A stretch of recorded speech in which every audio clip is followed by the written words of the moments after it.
be learned from the economic transition, which should be consolidated?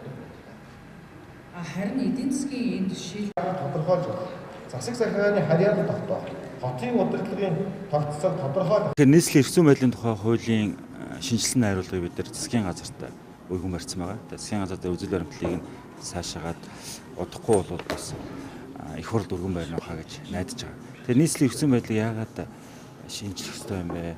Яагаад дээшлүүлэх ёстой юм бэ гэхээр олон жилийн өмнө батлагдсан нийслэлийн эрхзүйн байдлын тухай хууль маань өнөөдрийн энэ сая 300 мянган хувьтай болсон. За тэгээд түүнийгээ дагаад маш олон асуудлыг шийдвэрлэх шаардлагатай болсон. Хотын хувьд бол шинжилж өөрчлөхөөс бол аргагүй болсон байгаа юм. Тэгэхээр өнөөдөр Монгол улсын дотоодын нэмэгдэлтний 60 гаруй хувь, за тэгээд үйлдвэр аж ахуйн нэгжийн 60 гаруй хувь гэдэг эдийн засгийн үзүүлэлтүүд дандаа 60-аас дээш хуугарсан. Хүн амын 50% оршин сууж байгаа энэ хотын асуудлыг эрхзүйн хувьд нь бол аймагуудтай зэших ч юм уу тийм боломжгүй болчих. Тийм учраас нийслэлийг бол бид бүхний хүсэж байгаа зүйл бол тусгай статусаар нь авч үзэхсээ алгачаалсгүй шаардлагатай юм аа. Хотын асуудлыг засгийн газрын түвшинд, улсын хурлын түвшинд нэлээд тусгайд нь авч үзэж шийдвэрлэж байхгүй бол энэ асуудлыг зөвхөн хот өөрөө дангаараа шийдвэрлэх боломжгүй болчих үзэж байгаа. Тийм учраас энийг нэгдүгээр дэвшүүлж гэж.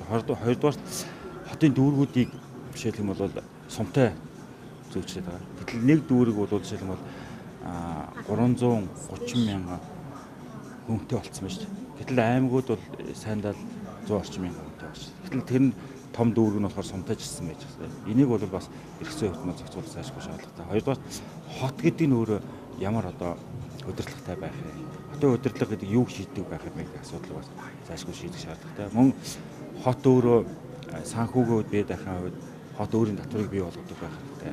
Хот өөрөө хөгжлийнхаа санхүүжлийн зээлийг олон улсын санхүүгийн зах зээлээс босгодог байх шаардлагатай байна. Энэ методыг эрхүүдийг зайлшгүй нэмэгдүүлэх шаардлага байгаа учраас бид эрхзүйн байдлыг дэвшүүлэх учиртай гэж үзэж байна. Өнөөдөр энэ салбар хуралдаан дээр бол энэ асуудлыг нэлээд ярилцах. Бид нараас нэгдсэн үндэсний байгууллага, өрөөдөж ирсэн эдмэнтэн судлаачид, хотуудын дарганараас нийслэл хотын хувьд хотын эрхзүйн байдлын сайжруулалтад ямар асуудал дээр яаж анхаарах зүгээр гэдэг асуудал нэлээд нухацтай дээр ярьж байна санаа оноо олно хаа гэж найдаж байна. Хэв маяг ховсож байгааг харгалзан үндэсний илэрж юм аа.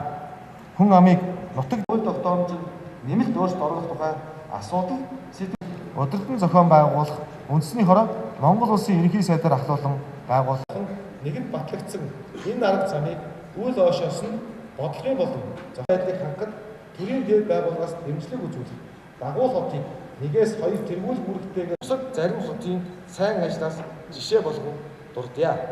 2002 онд Мельбурн хот хүн амын нэвтрүүлшил багтаа боловч хотын захиргаанаас хүн амын өсөлтийг байнга хангаж